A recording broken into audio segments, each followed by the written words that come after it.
What the haters talking about?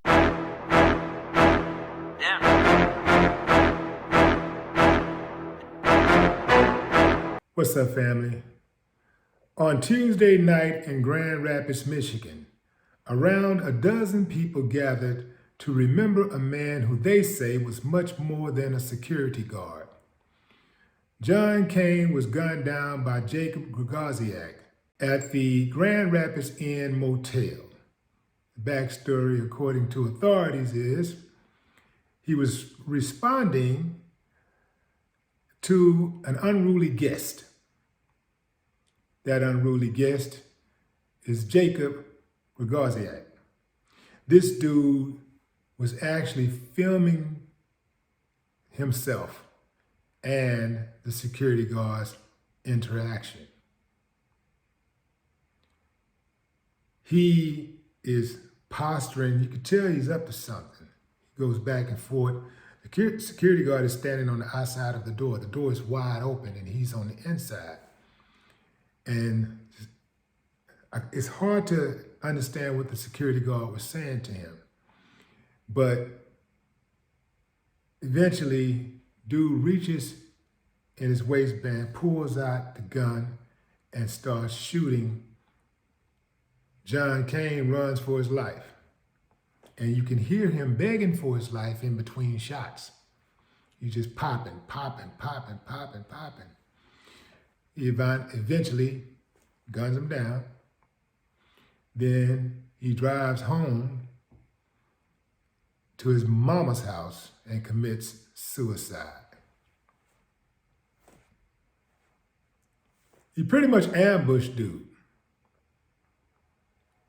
He would have killed anybody that had walked up to that door, I do believe. I don't think it was necessarily a racial thing. We know that damn near everything in America is racial. And perhaps it did have a racial component to it. I don't know. But this just seems like, a cuckoo. I pretty much think this dude would have probably taken out anybody. What's worth mentioning is that as he went about the murder, the whole time he was playing some demon music. You can hear in the background. Got the gun, shot him, shoot him, kill him. That's all you're hearing in the background. Killer music, drill music, demon music. But I won't blame it on the music because each of us are responsible for our own actions, and millions and tens of millions of people listen to that music every day and don't go out and kill people. I think that, personally, I do believe that artists do have a certain responsibility for what they say. I do believe that the people who distribute that music have more power over what artists can and can't say. And they need to be held accountable also. But ultimately, everybody needs to be held accountable for their own actions. The artists are pretty much pawns. If y'all are really serious about not liking this music and you got a problem with what these artists are saying, go to the root of the problem. Go to Apple Music. Go to CD Baby. Go to Amazon and shut them down. Go to the radio stations. They're playing the music. Shut them down. Go to the video stations. Shut them down.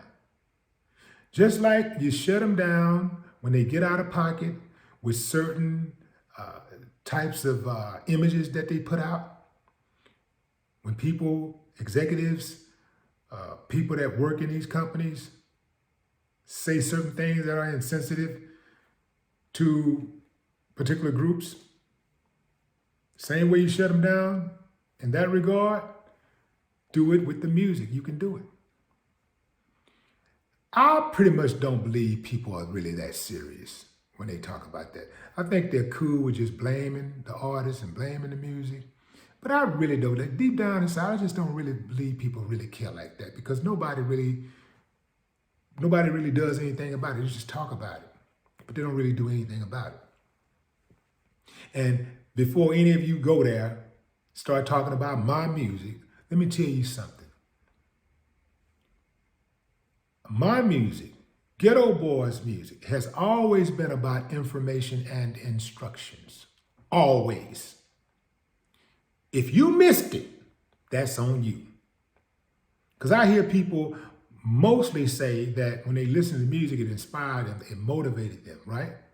But then there are those who say, man, boy, we used to go murder to your music, man. We used to kill fools, ride on fools to your music. Man, I went to jail, man, listening to you or trying to do what you was talking about. Wait a minute. I said, I make big money. I drive big cars. Everybody know me. It's like I'm a movie star. But late at night, something ain't right. That was a cautionary tale.